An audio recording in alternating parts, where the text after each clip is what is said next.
Powell's going to face Congress again soon for his reconfirmation hearing, but our next guest says he's opposed to a second term for the central bank chief. Joining us now, Senator Tom Cotton of Arkansas.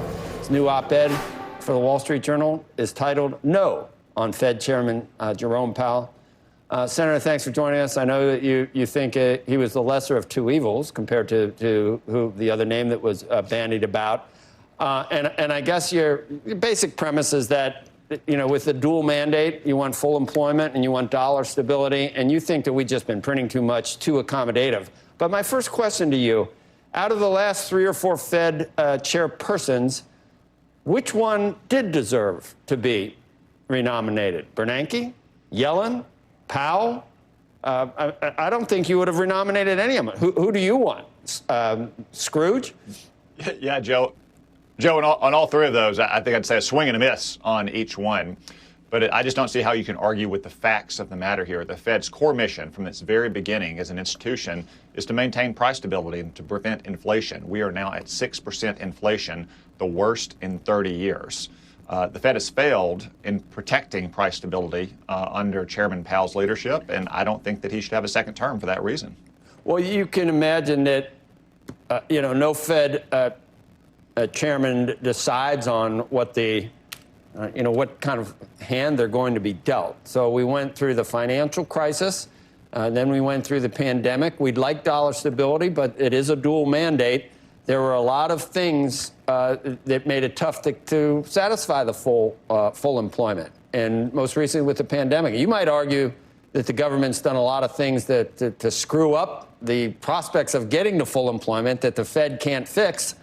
But in the back of your mind, if you were Fed chairman, the case could be made that you try to do all you can to have as many people working as possible, get back the 13 million jobs that we lost or whatever it was in the height of the pandemic. Well, Joe, you're right that the Fed has that dual mandate, but we are very rapidly approaching full employment. We're at 4.6 unemployment in this country right now, yet we're at 6% inflation.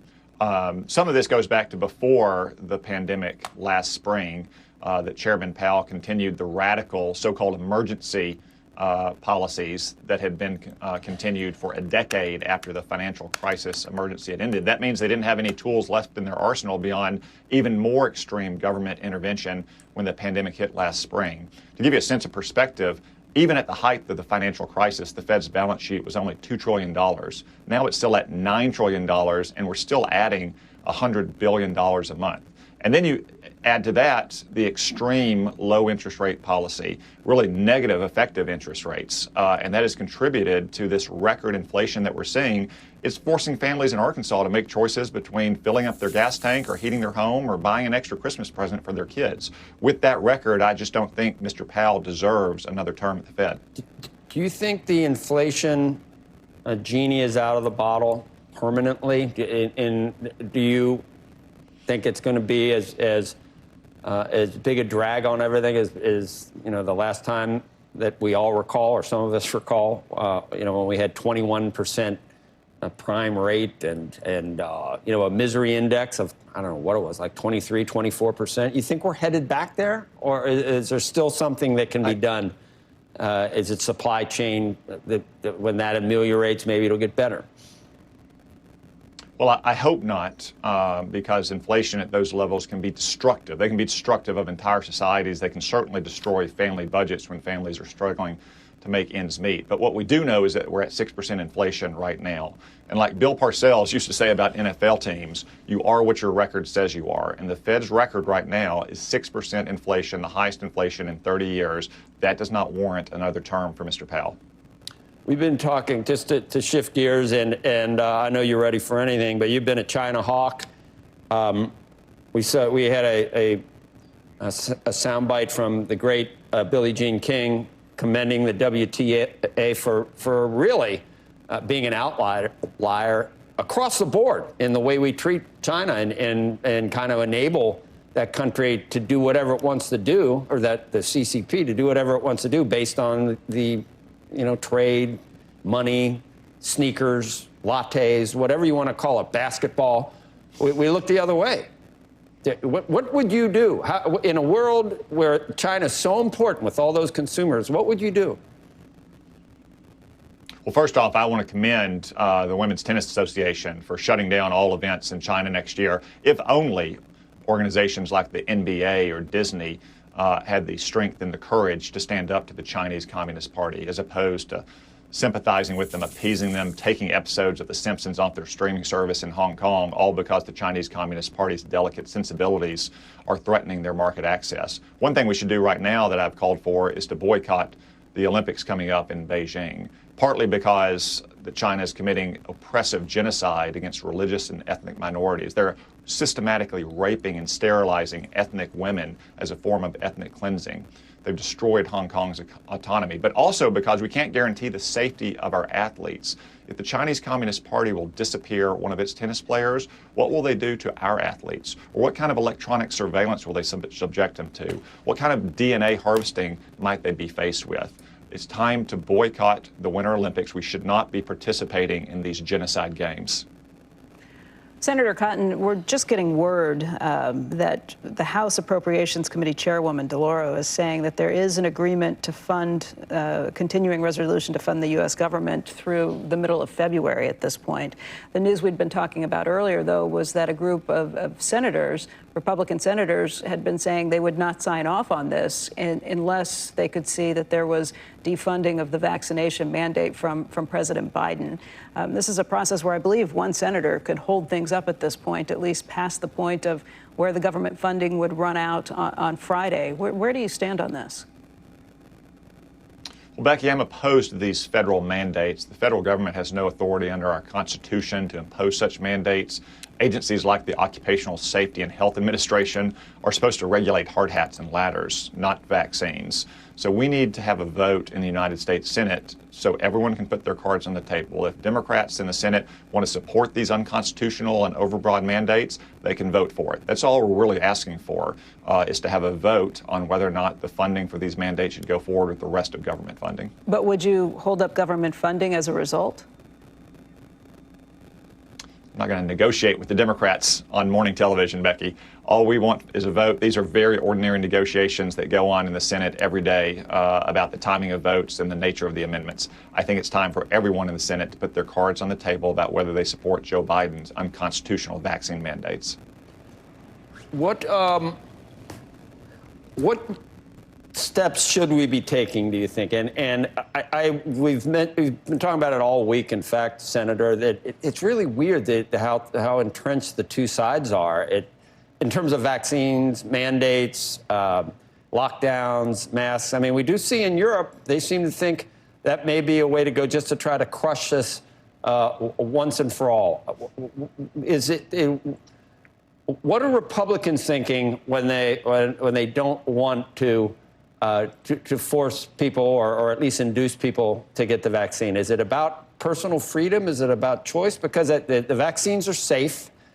And if we want to get rid of this thing for business once and for all, obviously that we should try to get as many people vaccinated as we possibly can. Why not get even stronger measures to make that happen? Well, I don't think that Joe Biden and Tony Fauci and European leaders should keep freaking out about the latest variant of this virus. This is what viruses do. They mutate over time. And it's called COVID-19. It's not called COVID-22. We cannot keep threatening lockdowns and capacity limitations and telling people that they're going to have to shelter in their homes or their kids are going to have to wear masks for the rest of their lives. We can exercise prudence. We can take normal precautions that you do against any kind of virus, but we have to recognize that this virus is probably going to be endemic, just like the common cold is, just like the flu. Tony Fauci and the White House don't have White House press conferences to announce every time someone gets a flu with mild symptoms, but that's exactly what they did yesterday. We do not need to continue to worry the American investor, the American worker, the American consumer that we're going to go back to the draconian lockdowns we've seen over the last 2 years every time there's a new report of a variant, especially when we don't have a full picture of its impact on one's health. See a lot of issues being conflated, and it's done on both sides of the aisle. I keep seeing it that Republicans complain, how can we say anything about containing COVID when the southern border is so porous and that people are coming in, they're not necessarily being tested, and they're being sent all over the country. Are those two things related? Should they be in the same conversation, Senator? Well, it's a fair point why we're going to require American citizens who are flying back, whether from business or leisure, from Europe or Latin America or Asia, to get tested within a day of getting into the country, and maybe even having to self-quarantine for 7 days regardless of their vaccine or their testing status.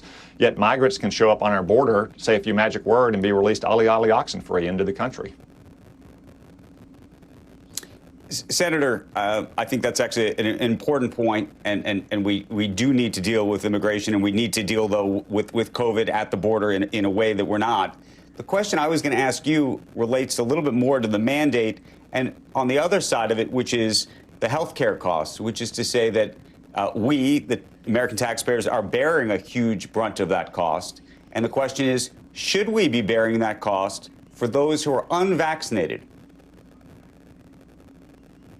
Well, Andrew, if you think we're bearing a big cost now, just wait and see what will happen if Joe Biden's mandate on healthcare workers goes into effect. I've heard from so many Arkansans, doctors, nurses, physician assistants, EMTs, who are simply not going to abide by this mandate. They'd sooner find another line of work or go to an agency or an organization that is not subject to one of these mandates. Thankfully, a federal judge has stopped that mandate from going forward. That's why it's best for everyone to make the decision based on their own medical history, their own past exposure to their virus, their own reaction to vaccines, in consultation with their own doctor, not to have Joe Biden dictating from Washington what every single American is going to do.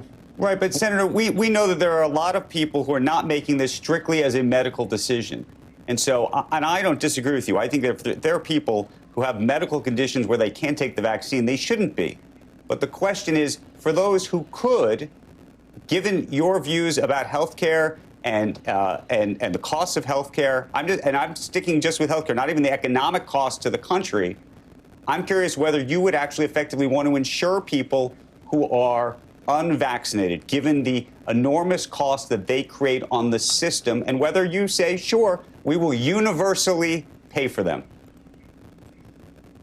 I mean, it sounds like you're recommending that we let unvaccinated people die in the streets if they don't subject to Joe Biden's mandate. I mean, I think anyone who has health insurance or anyone who has an emergency condition should have access to health care in this country, Andrew.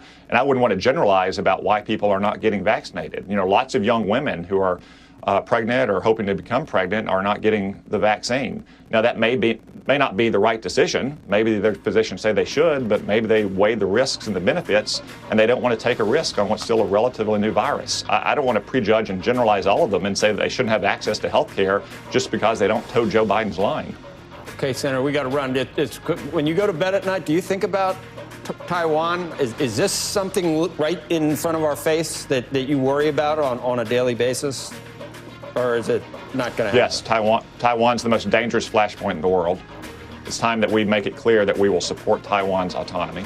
We don't know. I don't know what the position was. I saw one position, then I saw the other position 5 minutes later, and then if you ask the press secretary, I don't know. I don't know what our position is. Anyway, thank you, Senator Cotton. It's good to have you on. Andrew.